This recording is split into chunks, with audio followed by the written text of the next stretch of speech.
अस्सलाम वालेकुम। असां वटि हिकिड़ो हमर आहे आशिक़ अली मला जेको माशाल्लाह हर ज़बान जी मश्करीअ में करे ॼाणींदो आहे। असीं सभ खां पहिरीं हिन खां पुछंदासीं चाइनी ॿोली।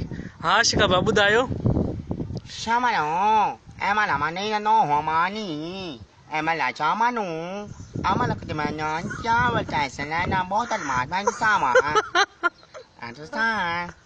आशिक़ हाणे असांखे वरी थोरी अंग्रेज़ीअ जो ॿाहिरि वठराइजो।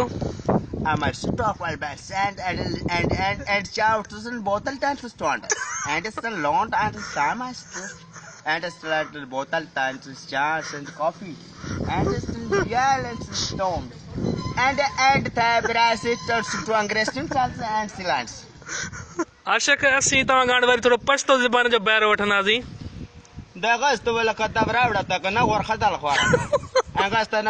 पाकिस्तान त रेडियो वाला कड़ता जगवस्त लखोन वद्रता कपड़ा तलता मलमलता हरकदा आशिक मजबूर तका लगा वरदा अदा वरी थोरो सराइकी मज़ो वठाइजो यार सुबह निकता घर च जिडे वन्या तिडे नि भागे कम ही कोने वदींदे अला क्या त्या माणा को भाग छड़ो बिठन कसदे।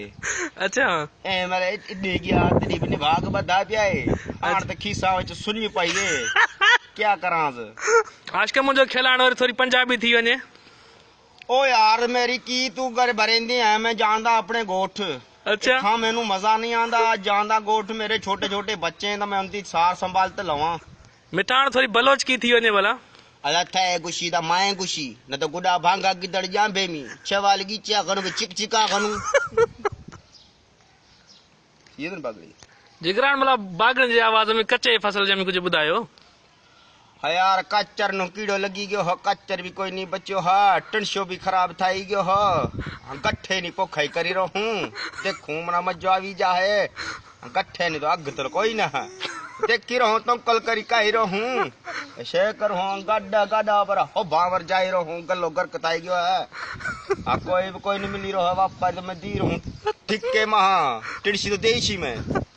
हां तो तू जिद शय करी रहो यार तेरो गल्लो गर्क कर हूं तो हर भरो मथो मारी रो है टिड़सी नो कोई नहीं थाई गयो है मार्केट करी गया है गट्ठा पखी रो गट्ठा में पग बधी तू गरी गयो तेरो गल्लो गर्क कर हूं।